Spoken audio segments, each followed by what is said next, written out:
Oh. I might let him stay today, but if he Oh, starts, I think that would be cute. I love cats. if he starts chewing on the wires, though, he probably has to go. Okay, we live on YouTube. Boom, boom, boom, boom, boom. Nice. Send that link over. Right. Oh, send the link over. Okay, how do I do that? Just go to.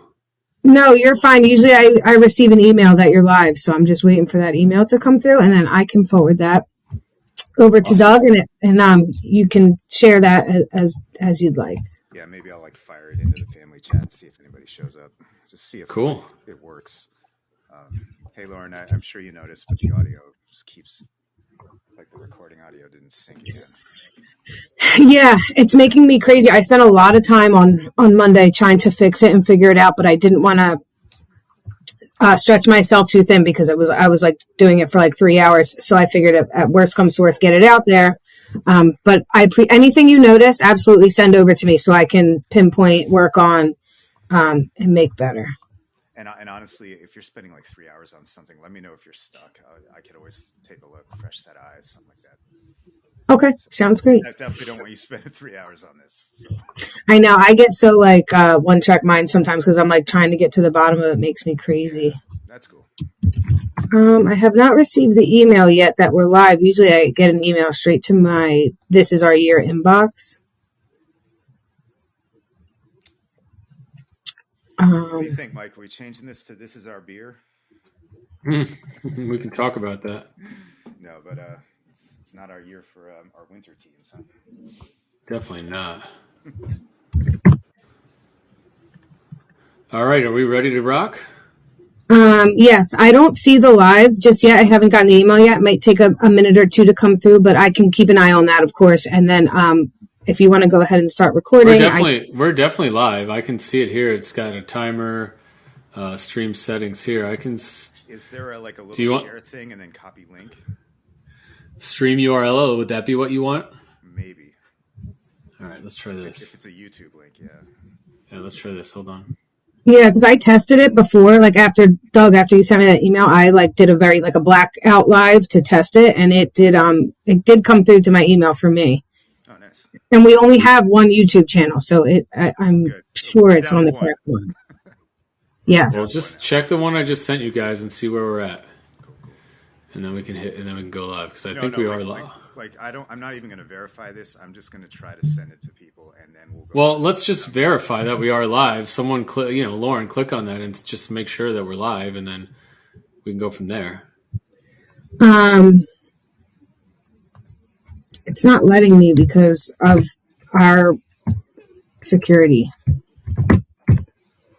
Doug, just click on it real quick if you don't mind. I'm clicking on it. Yeah, it's saying attackers might try to steal your information. We've been going through some cyber horse shit, so it's like a weird looking link. Let's see if I can copy that whole thing. Yeah. Let me.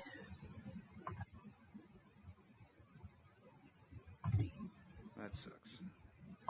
You know what? I'm not going to spin my wheels on this. I'll just tell the chat that we should be live. Like you see us, so. Yeah, I see us. I see us live on there right now. It says it's public. People in blogs. There's no viewers. There's no likes. All right, so let's go. Let's do this. And we're gonna lead off with the NBA trade deadline, Doug. Or do we want to talk about? Or do you think we want to talk about the Islanders first? I think we got to talk about the NBA trade deadline. I realized I watched last week's show. They hadn't even traded Kyrie yet at that point. I thought they had. So yeah, you have a lot to talk about. Let's go. Would you like me to hang out and stay on, or? No, you can go. You're good. We're good. Awesome. I don't know. Do we need you in here anymore going forward? I got this pretty down pat. Maybe just check in for the next couple of weeks, just just to make sure if we have other technical issues. Yeah, we'll break something. Don't worry. Sure, and I'll continue to look into this live thing to see if I can, because there's no live link I can't pull from YouTube in advance, but I will dig in and see what I can find. But have a great weekend, guys. Are you drinking right now? Not yet. Okay, well that's lame. Next time, why don't you come with a beer next time so maybe we can introduce you to the audience? Yeah. Deal. I mean, it's 4:30, so I gotta wait till 5. I mean, you're on the clock, and I'm telling you have to drink. So no, those rules are fake. You got a deal. I'm gonna go pour a glass of wine then because I got to start for the Eagles early. That's right. All right. We'll see. We'll see you next. We'll have you on after the Eagles lose, and we can talk about that. Hey, Unless you want to talk about the Eagles today, we can talk about that a little bit for Super Bowl. I'm not ready. Enjoy the riot. Right. Enjoy the riot. Yeah, enjoy the ride. Enjoy the ride. Thank you, guys. Have a great weekend. Bye.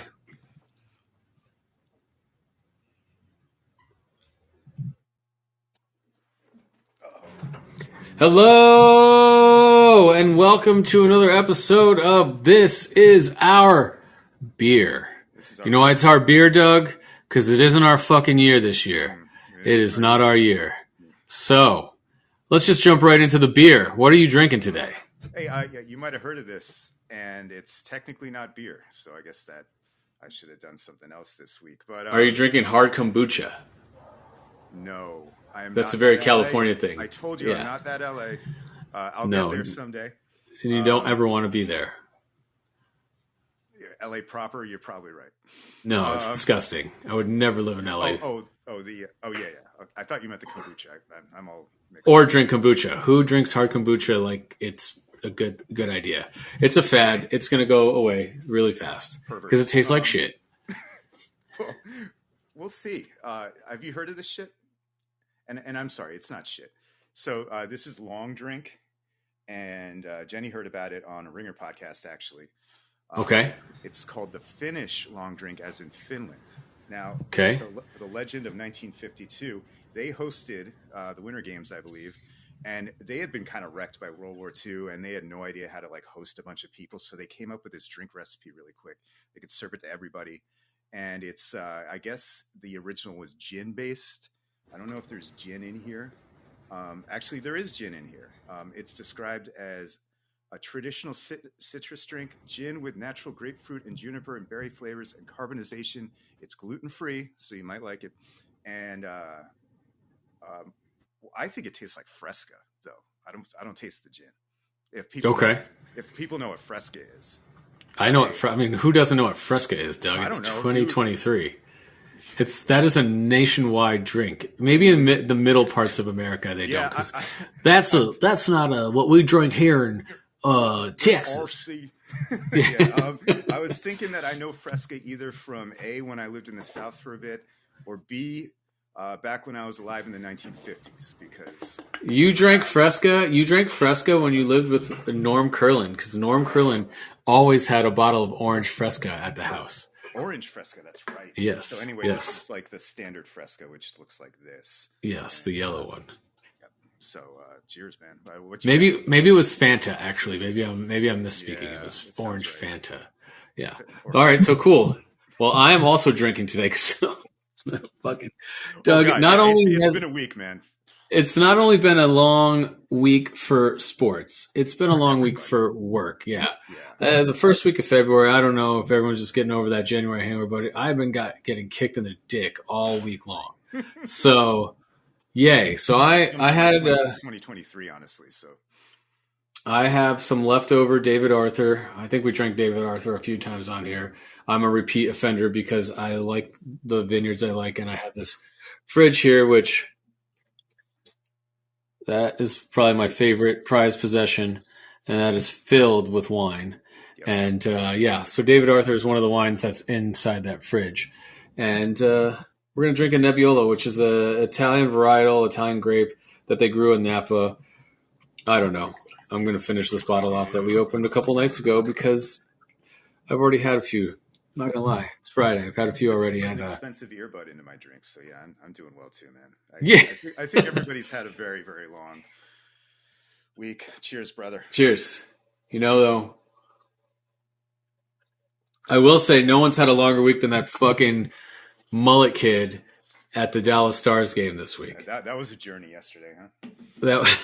That was definitely a journey, but that kid definitely had the audacity to. Apparently, he was sitting in the guy's seats, and the guy wanted him to move or something along those lines. And the kid was probably my size, and I'm 5'9", 185 on a good day. And the guy he was going after was. I think you're bigger than that dude, than Joe Dirt.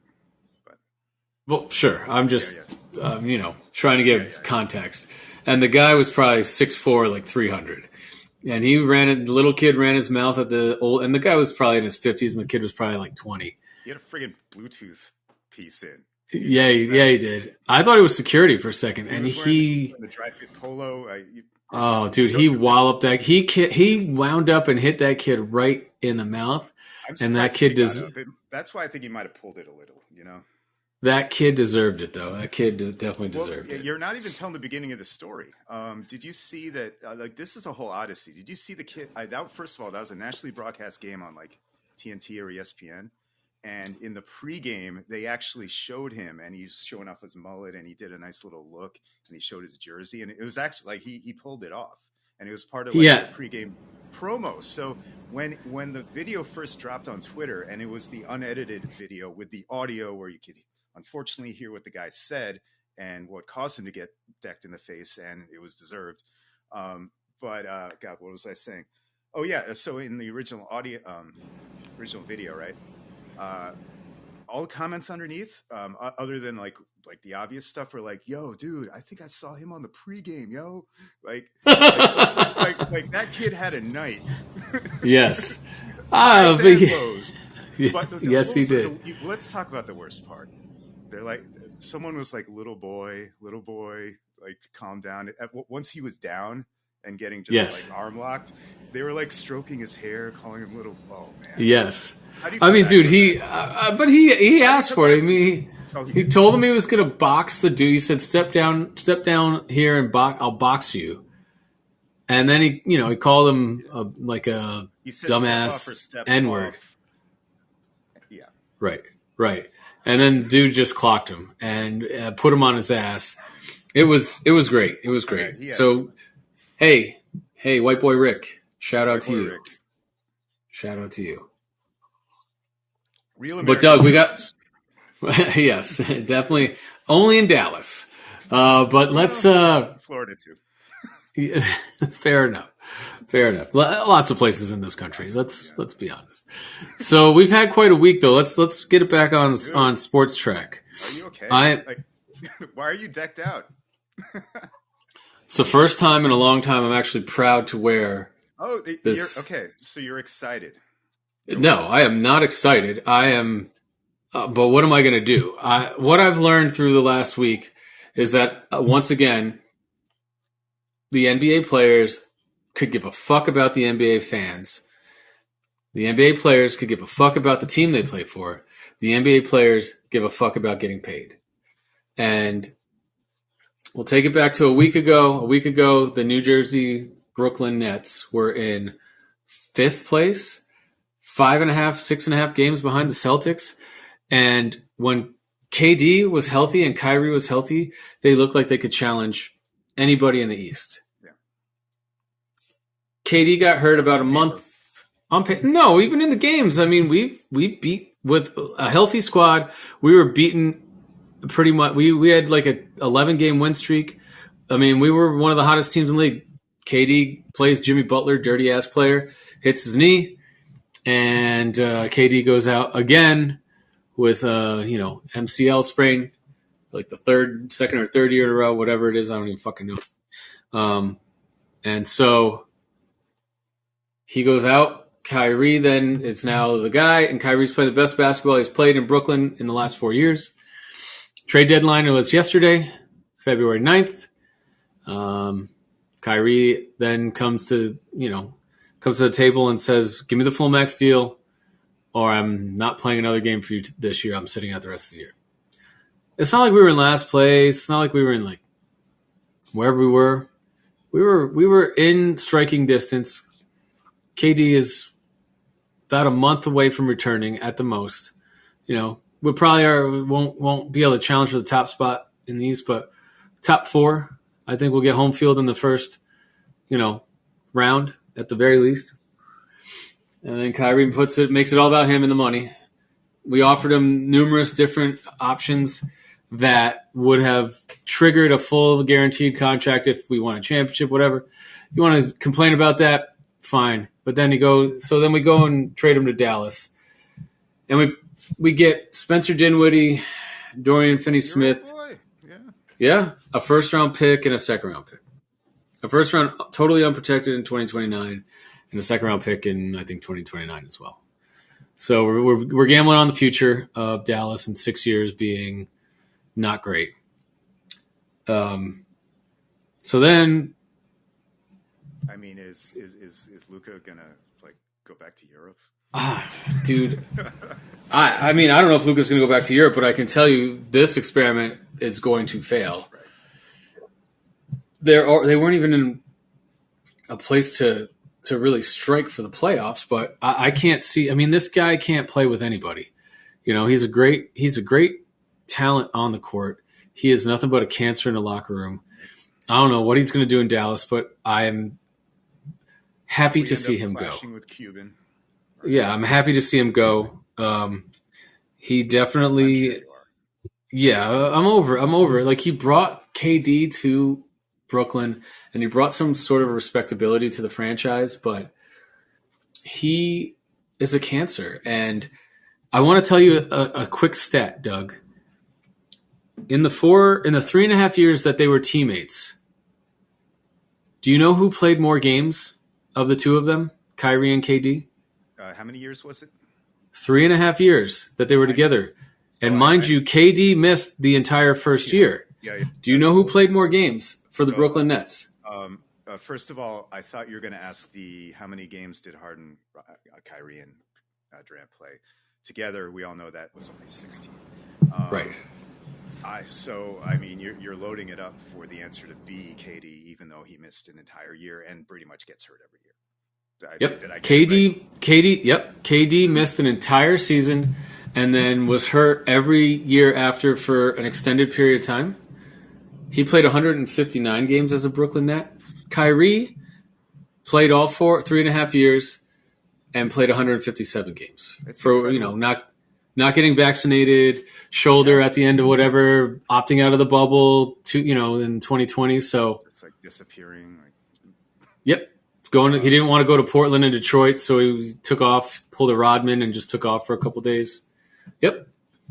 So we get rid of him, and mind you, at the time we're trying to bring people back to appease Durant to stay.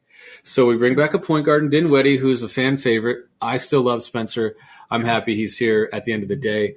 But I think if we knew KD was going to go, and I think shame on management for not having more conversations, then we could have had a different deal. They were Kyrie was being talked about going to Phoenix. I think you could have packaged Kyrie and KD to Phoenix and gotten an even bigger haul than you did. So we get Dorian Finney-Smith, we get the first, the second, and we get Spencer Dinwiddie for Kyrie and Markieff Morris, whatever. He was on the end of the bench doing nothing. And then, we go out, we play. Cam Thomas starts showing that looks like he's capable of taking the lead scoring role for a team. I think that had a lot to do also with the decision. I think then KD said, I don't want to be here. I want to win a championship. I'd like to go to Phoenix. And, at that point, what are you going to do? Call up Phoenix, make the trade, get 4 unprotected picks and a pick swap. So 5 total. You get Cam Johnson, Michael Bridges, Jay Crowder, who you flip for 2 more second-round picks. Are you excited about Bridges or Johnson? Yeah, look, man, this team is totally different now. Yeah. They're back to being the scrappy team. I like that Jacques Vaughn is the coach. They can shoot now, right? We're the best on paper. We're the best shooting team in the league and the best defensive team in the league. Mm-hmm. So I don't think we're going to be an easy out. We took Chicago. We took it to Chicago last night. That was a great game. Cam Thomas and Spencer had a great game. Showed them what they're capable of. I don't think we're winning a championship. No, but pain in the ass, lower seed, sure. Yeah, I think we're going to we'll sneak in top 7. I think. I don't think we're going to fall that far because there's only 30 games left in the season, and the only thing is we have no power forward. We're a bunch of 3-and-D wings and a couple point guards and Nick Claxton. So I don't know. We're one of the most athletic teams in the league, and I'm not really worried about what we're going to do this year, but it just still blows my mind that Kyrie had a shot at a championship this year. A legitimate shot. I'm not going to say we were the favorites, but we had a puncher's chance if everyone stayed healthy. KD comes back. And he blew it up to go to a team that, I mean, he obviously had no control over where he got set. But he's going to a team out of the playoffs, has to fight their way in. And, he's playing with Luka, who is a huge ball handler, which is that's not a bad thing for Kyrie. He's off-ball point guard, sure, like small, great scorer, great compliment. I don't know if they're going to play. I'm sure they're going to play at the same time, but when they're, splitting the A and B squad, he can man that second squad and keep them potent on the floor. But, they gave up DFS, I think, is one of the best 3-and-D guys in the league. And that's what I've heard. I can't speak personally, but yeah. Him and Michael Bridges. I mean, we got two of the best. I know the two of the best 3-and-D guys in the league, or at least defensive guys. And Cam Johnson's one of the best 3-point shooters in the league. Right. And now we have so all that stuff. Whatever. I don't understand what we didn't do yesterday at the deadline. I don't know why we didn't trade Patty Mills or Joe Harris or Seth Curry, because they're all kind of redundant guys that could have probably helped a contender. Maybe there wasn't an offer. I think we're good on second round picks for a while, so I don't know. But yeah, I don't know, man. It's just I'm glad. I guess I'm glad that the drama of 3.5 years is over. I think if we've learned anything, it's like player empowerment is not the best idea, because I don't think they're GMs for a reason. It's probably the worst effects in the NBA because the team rosters are so small, obviously, and you only have 5 people on the court, obviously. I'm saying very simple things, but the nature of the sport lends itself to superstars, and then once they get the power, this is what you're. It's also the most of all the 4 major United States sports or North American sports. It's the most globalized. Yes. So there's more money in the NBA than all the other ones. The NFL is not a global game. Major League Baseball is not. It's an international game, but it's not a global game. Hockey has some appeal, but it's just not that big. It's not even close. And quick anecdote: my brother and I went to Tokyo in 2018. We woke up at like 6:30 or 7 in the morning to go to a bar to watch the finals.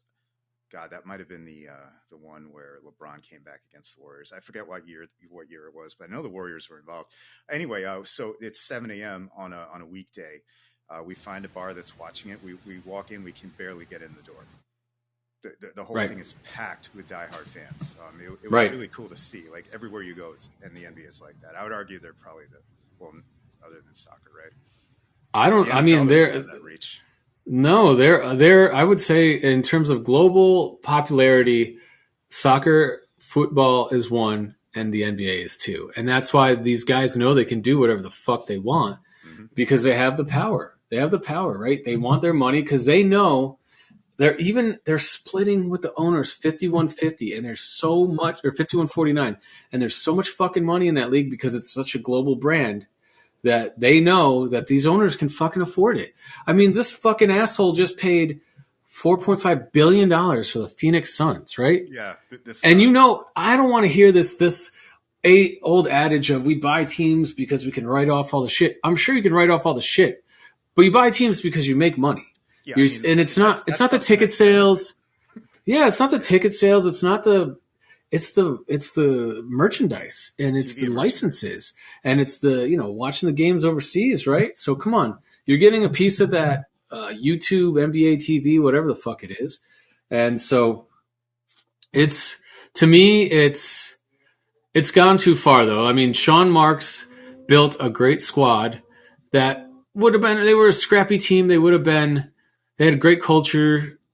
I don't know if they would have ever won a championship. They maybe would have got to the second round, maybe the third round, in a good year. But they were just, they didn't have a superstar. And then we blew it all up to bring in the superstars and then let the superstars kind of dictate who and what and where. But you know what? Now we're going back and we got some nice young pieces now. I like Cam Johnson. I like Michael Bridges. I like Cam Thomas. I love Spencer Dinwiddie as the starting point guard. Nick Claxton has a chance to win Defensive Player of the Year. And we've got some of these 3-and-D guys now. And on top of that, we have so much roster flexibility that although we didn't move the players yesterday, there's no way we go into next year with the roster that's currently constituted. And pretty much everyone on the roster is got a deal through next year. So we're going to be able to move some of these guys and fill in some holes. I expect to see like Joe Harris, and I think Seth Curry is a free agent. So that's the one I didn't quite understand not moving. But I think a lot of these guys are going to get moved for pieces of either draft picks or other pieces. 2 quick things. And we'll see. Yeah. What's the cap for next year?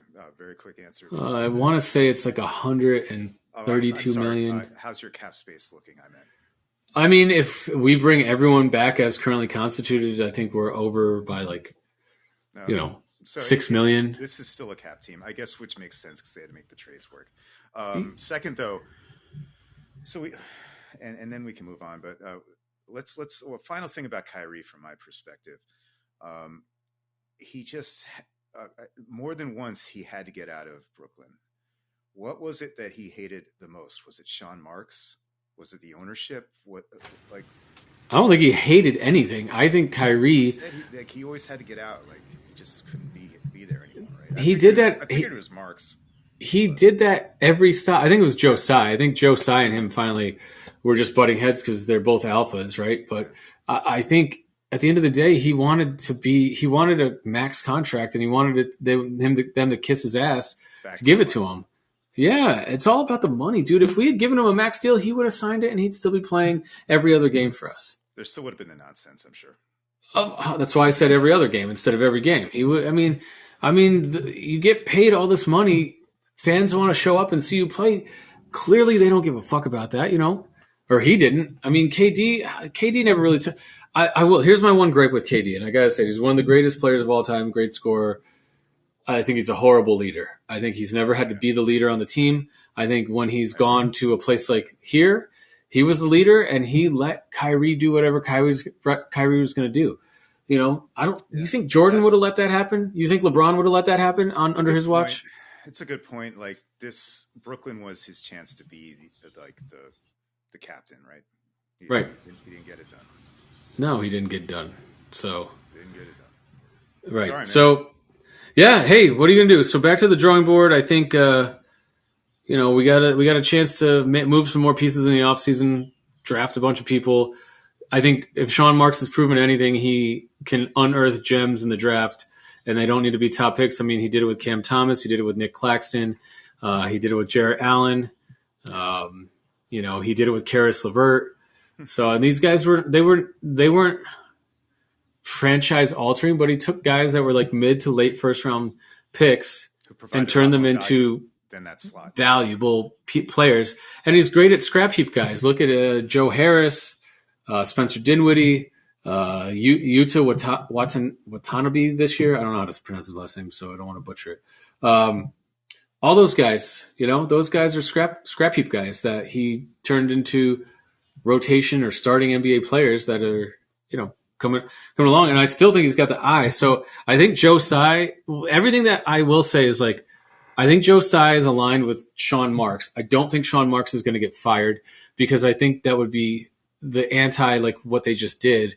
If the players were going to win, then Joe Tsai could have just fired Sean Marks, signed Kyrie and said, fuck it, let's go for it. Yeah. And I think there's owners out there that would have done that, to be honest with you. I think Joe Tsai just had enough of the bullshit, right? And so, no, I can't blame him. If he had given Kyrie the bag, I wouldn't blame him, and I would be annoyed because I got to watch as a fan another 4 years of this guy deciding when he wants to play and when he doesn't want to play. But if he had given Kyrie the bag and he had, him and KD had 4 more years, who knows? But KD's turning 34, Kyrie's turning 30, 31. The time. I think it was you weren't going to get more for Kyrie than you did just now, unless you signed him. And I don't know if you would have got more for KD either. He's injury prone at this stage of his career, and he's 34. So I think he's going to finish his contract and still be a great player. And I think the last couple of years after his contract's up, he'll probably go play somewhere he wants to play and be not the alpha, and he'll team up with whoever, and who knows what happens. But not my concern any longer. So we'll see what happens. I think we'll start drafting good again. I really like Jacques Vaughn. I think Jacques Vaughn finally has gotten the chance to show what he's capable of as the coach. I think Steve Nash was a joke, and I'm glad that is over. And I miss Kenny Atkinson, but I think Jacques Vaughn. I don't want to say this because I don't know if this is the right. I don't want to shit on Kenny Atkinson, but I think Jacques Vaughn is more relatable than Kenny Atkinson to today's player. So I think I think they're both good coaches, and I think Jacques Vaughn got a raw deal in Orlando on his first go around. I think Kenny Atkinson's kind of like a grinding coach. Yeah. And I don't think because he never played in the NBA, he's got a little bit. I think there's always that little bit less cred. He played overseas or whatever. Unless you're Lawrence Frank in like 08. But that was a different team. That was Jason Kidd's team. Lawrence Frank was a great tactician, and I think him and Kidd. I mean, he's a great basketball mind. I mean, look he's the president of the Clippers now. So we got another guy we should. I was going to ask. Yeah, he's runs the Clippers now. So he landed on his feet. He's just fine.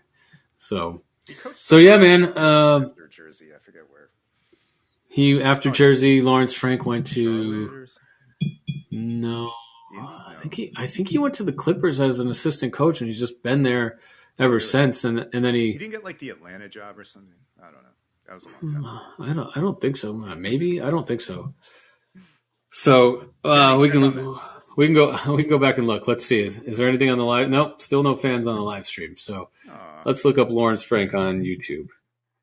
Let's just see. He's the president of the Clippers currently.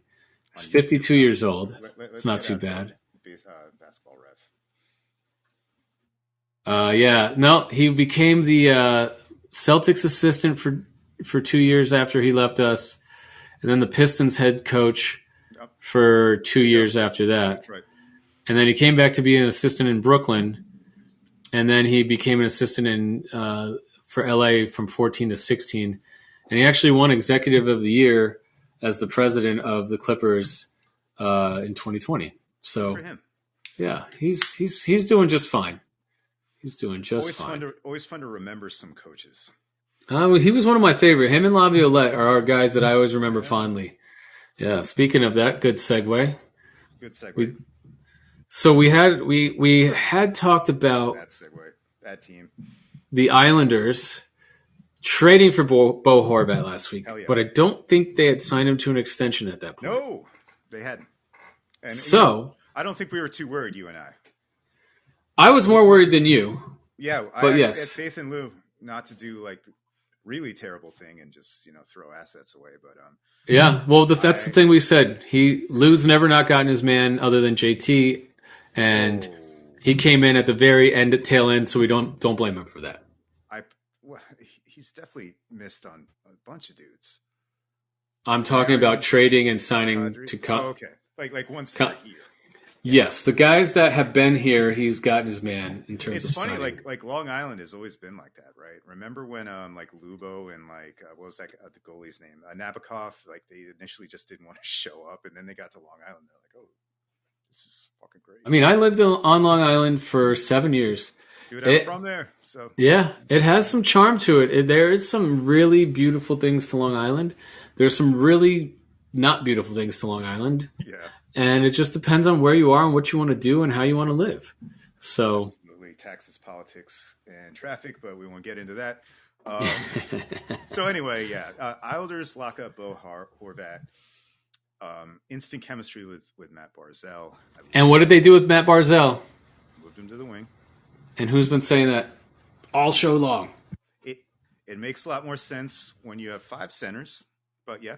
Props yes. to Mike. Well, I was saying, hey, Kadri, bring in Kadri and move Barzal to the wing. Yeah. Did I not? No, you were. Yeah. Also, I wasn't sure if Matty was into that, or if he'd throw a fit. But I think, God, he looks re-energized, right? Well, he even said it himself. Like, he doesn't have the defensive responsibility to be all the way back deep in the defensive zone, Right. and he can be on the wing, that and he center can slot. Yeah. and he can take off, and he's gonna score so many more breakaway goals Yeah. that we didn't even think about.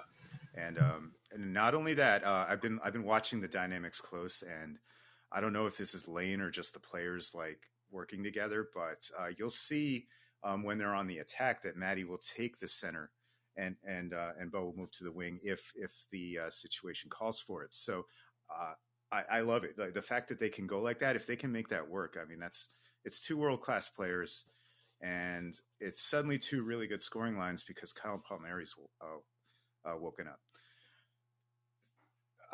That's all the good stuff I have to say about the Islanders. Last night just completely killed my vibe. Yep. It just completely killed it. Like that's one of those where you remember and you're like, yeah, that was the season ender. That one and the thing with Washington that they do every year where they go up 3-0 and lose it. And maybe the one where they were up going into the third against the Rangers in December. I think that might have started their tailspin. But last night was inexcusable. That was the worst defensive performance I've seen since the Doug Weight years. It was embarrassing. Romanov should be embarrassed. Dobson is a disaster in his own end this year. I don't know why. I don't understand it. Maybe it's the pairings. If Bolduc, we were texting. We were like, Bolduc's earned it. This is great. He's like stepping up, and I think he will. Don't get me wrong. I'm not as down on him, but like he was flubbing the puck. It made me realize that, God, Sebastian Aho is like better than we think he is compared to these stiffs. I mean, Scotty Mayfield, I think you can't pay him a lot of money because we're cap strapped going forward. So I think he's got to go. Long story short, in 3 years, this defense is really, really deteriorated unless like Pulock and Pellick and Dobson really like wake up. What do you think? It's just. So I think you nailed it. I think it was season killing last night. And by the way, for context, if anybody watches this, they were up 4-2 late in the second. They lost 6-5 last night to a team that is kind of tanking. They have one really good score, and that's it. And they're not in the playoff hunt. The Vancouver Canucks. I mean, they traded us Horvat, like right. So here's what I think. I think once we signed Bo Horvat to the long-term deal, anything else that happens this year is gravy. And I do think that Lou is going to assess this team in a real, because I read something a couple days ago where he's going to decide if we're buyers or sellers at the deadline. Horvat was a necessity regardless of how you want to look at it, because Matt Barzal, I don't care who you draft at whatever position we finish, he's not playing with Barzal until probably 3 years from now, maybe. So Bo Horvat is in a vacuum, right? We needed that, whatever we paid, and now that we got him signed to an 8-year deal to play next to Matt Barzal, who also has an 8-year deal starting next year, they are linked at the hip for the next 8 years, and that's great. And I've already seen he's fun to watch. I already like him as a player. Yeah, I think he is like what we thought we would have gotten in Kadri, but younger and maybe not as nasty tough, but he's still tough. But I think he's just a good top line center. I didn't realize how good his shot has become and his offensive instincts. He can do everything. I thought he was more like a defensive shutdown, but could pop a few in. More like the Kadri, but no, this guy knows how to score. It's God. Remember the first day, I was like, what the hell is this trade? This team sucks. Why are they making this deal? But all I had to see was a couple of games. And by the way, if they had just won last night, I would have come in and be like, this team is a team you don't want to mess with in the playoffs. But after seeing that blue line, they're going to get abused. If they make it, they'll get abused by the Bruins or the Devils or the Rangers or the Lightning. I'd still love to see him get in the playoffs, because I think Sorokin in the playoffs, because who knows? But Jesus Christ, I mean, that means you have to add to this blue line now. You're out of assets and you're in like 9th or 10th place. So I think Lou, from my point of view, I hope Lou because I actually read that he was deciding over the course of the next few games, because we still have almost 3 weeks before the trade deadline. Yep. So he's deciding over the next 3 weeks. I think it's March 3rd this year on the trade deadline, whether we're buyers or sellers. He said that himself. I've never heard him say that before. So I think he realizes that there's some shit on this team that doesn't make sense. And I would love to move Varlamov, Mayfield, if you can trade Matt Martin, if you can trade Ross Johnson, Zach Parise. And I think he'll go to those guys and be like, do you want to go to a contender, or do you just want to finish out your contract here? Clutterbuck and Wallstrom are done for the year, but if he can move Bailey, I think he will. I don't know if he can, but I mean, he's cruising for a buyout. But what was I going to say? Mayfield, I think you can get a little bit of value for at least. Well, they were already talking. They should have traded him last year. Yeah, I think you can get a lot of value for Mayfield. He can fit on any team's cap, and he can slot in as your third defenseman that's got playoff experience. Can be a shutdown guy, not quite a shutdown guy, but he can play that role of a defensive defenseman, clear the crease. Yep. He's a big guy. So at 1.45, he's going to want $5 million a year next year. It's probably going to be his last contract. I don't know if he'll get $5 million this year either, man. No, he hasn't been great this year, but someone's going to pay. I mean, just because we don't have cap room doesn't mean that prices for players aren't going up. 100%. He is a $3.5 to $5 million a year defenseman on a 4 to 5 year contract, coming off. Well, no matter even if he finishes the year as is currently constituted, he's not getting less than 3.5.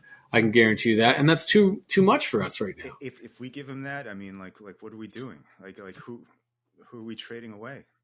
Right. So I think Lou has finally seen, it seems like the window on the 2 years prior to this is closing. I think he knows Varlamov isn't going to be with this team next year. We need to get rid of him.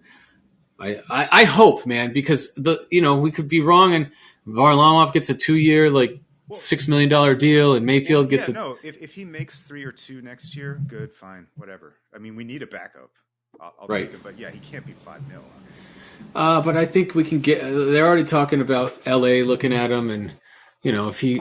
By all means, trade him. I'm saying bringing him back next year. If he wants to take 2.5.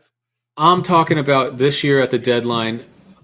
I don't want to have the same shit that happened last year, where we made 0 moves. We re-signed Parise and Clutterbuck. I'm not convinced he will sell. I'm not.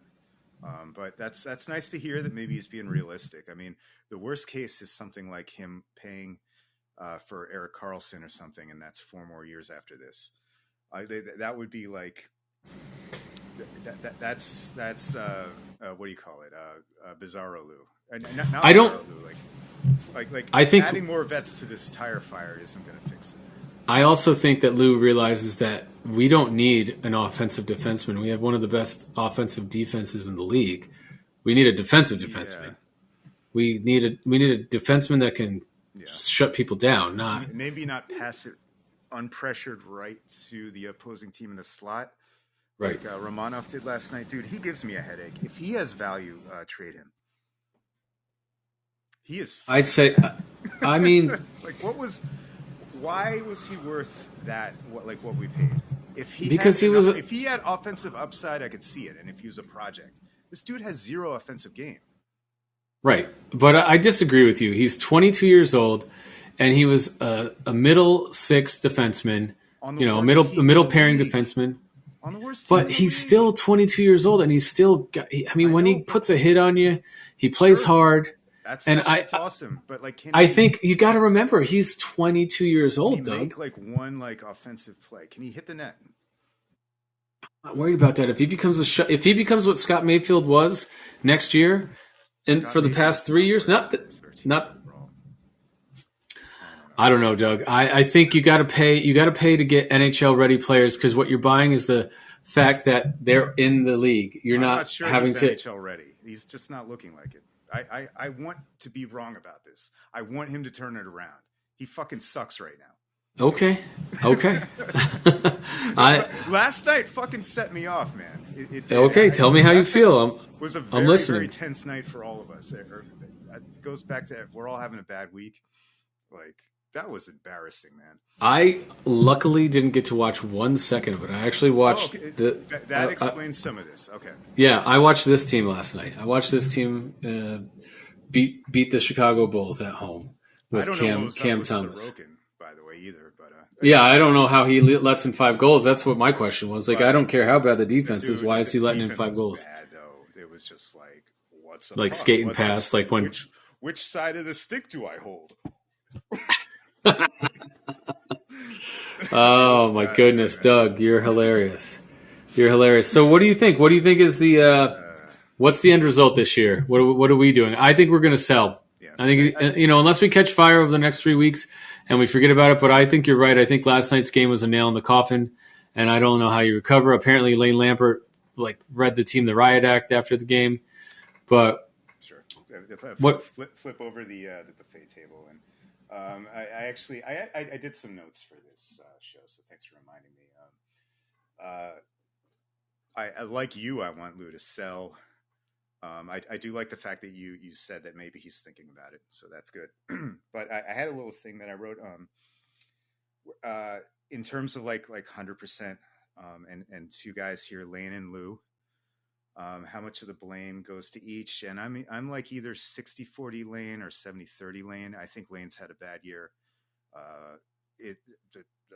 Going back to last night, there's really no plan in the defensive zone other than maybe all the forwards skate as fast as they can out of the zone and hope someone can connect. But at the same time, Lou put this defense together. Lou put this team together. So what do you think? Are you on Lane right now? I mean, I've seen the difference in what they play. They play a more up-tempo style. They definitely try a lot of home run passes to get out of the zone. They try a lot of cross-ice passing to try and catch the defense, from going from one side to the other. I see what they do. Doug Hoot is the defensive coach. I don't know if he's got some blame in this and maybe he needs to go. I don't know, man. Like, it's Lane's first year. I think he was a very sought-after coach. I honestly think my honest opinion is we got old.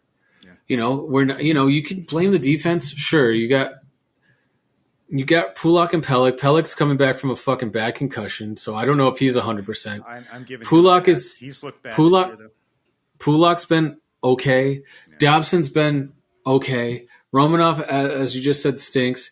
Mayfield's okay, and fucking Aho is okay, and Bolduc is okay. Yeah. But we got 3 very young guys that are all 22 and under playing, and then we got 2 guys who are 1 and 2. That one's coming off a concussion in hockey is really hard, and I think a lot of these guys come back way too fast, and I think he probably needs. No, he probably needs the rest of the year to take off. Pulock, I think Pulock is the guy that plays better when Pelech is playing at his best. And as far as Mayfield goes, he's getting old. Yeah. By the way, I wouldn't give him a lot of years. Like what? No, I think I want to trade him. He is a guy that he's not going to age well, and so again, there's no offensive upside much. Bring it. I mean, I think you still got Grant Hutton. I'm not saying he's there. I don't know what the fall off is between there, but I'm sure we could sign a. Wotherspoon hasn't looked terrible. Yeah, I mean, I know there's the lefty righty thing for whatever, and he's a righty, but I don't know who's a right. I know Wotherspoon is a lefty, and Aho's a lefty, and I think Bolduc is Bolduc a righty or a lefty? He's a lefty because he played with Dobson. Like that, we finally have a lefty. Remember, that's been a problem. Yeah. So if Bolduc if Bolduc can slot in with Dobson and Pulock and Pelech, and then you got Romanov and whoever you can find to play on the right, and however you want to mix that up. So honestly, that's what I think, man. I think that we're just Anders Lee hasn't looked the same. Paul Mary's been out for most of the year I think he also had a concussion. Wallstrom hasn't played in months. Clutterbuck's been out he's out for the year. Cizikas is fine, but he's playing with Martin, who is a fucking stiff. Ross Johnston, I don't know why we gave this guy a 4-year deal because he can't even get on the ice. And then you just got an old team, dude. Bailey looks old, and we played a grinding style. We played a grinding style under Barry Trotz for 4 years, and that dude, that takes a toll on these players. No, it's not like we've moved guys in and out of the lineup. We are playing with the same guys that were going deep into the conference final, and they were hitting everybody. Oh, sure, but like, so it's weird that they've strayed so far away from the defensive magic that Trotz made, and I just like I figured once they started to decline, they would go into a shell, and like every game would be 2-1, and to be fair, like a lot of Islanders games are, but this is like Lane trying to be like wheeling and dealing with. He's trying to create offense. Down. And yeah, it's a bad combo, especially when the defense is not as experienced and you're leaving them like hung out to dry against forecheckers when all your forwards jump the zone. Right. I think that's the big difference in the game plan is that we're not forechecking nearly as much as we have been in the past. We don't back check, and there's no help on the back end. No, so we are leaving the defenseman on an island. Mm-hmm. And we got some inexperienced defensemen, and we got some old defensemen, and we got some injured defensemen. So that's what it's not a great team. It's mediocre. No, it's don't buy. I don't know what we're going to buy. Look, you saw the price for Tarasenko yesterday. What are we going to do? We're going to go out and get Patrick Kane to play on the right wing and pay like another first round pick in 2024. Timo Meyer's going to Jersey, by the way. Everybody get ready for that. Whatever, man. I don't. That's fine. That's cool. Good luck in Renaissance. It's underway. Good luck. But I would like to sell Doug, and I hope that Lou has enough thoughts to do the same. So, listen, Dougie, it has been a great show today. I am running. Yes, I am running up against another obligation that I have. You're two-timing me on that other podcast. I get it. It's not a podcast. It's actually a work meeting. Back to that fucking great work week I'm having. It's still at 2:30 on a Friday. I think we should all drink at work on Fridays. All of us as a country unite. Yes, revolt, and drink a bit. Yeah, just loosen up. So, Dougie, what do you got to say? If you don't got one, I definitely got one. Oh no. I'm going to pass this to you because I think it's pretty obvious. Yeah, Vio con Dios to the big three, Kyrie, KD, and fat guy with the beard. I hope none of you win another championship. Kyrie, I hope that you tank the Dallas Mavericks and the entire state of Texas hates you. KD, I hope you get close and you don't win it just because you're a terrible leader. And James Harden, I just hope you don't win it because I hate Philadelphia and you're fat. So, a Super Bowl pick, Chiefs. Guess we have to root for them, right? I actually think the Eagles are going to win. Yeah, I actually don't hate the Eagles. I know for you to hear that's hard. I hate Philadelphia, but I don't hate Jalen Hurts. I think the kid is a good little QB prospect, and I want to see. I want to see what he can do. He's a great story. But yeah. Yep. Fuck Philly. Fuck Philly. All right, Dougie. Great talking with you. We'll see you next week. Audience, till next time. Thanks for watching. All right, that's done. Hold on. That's done.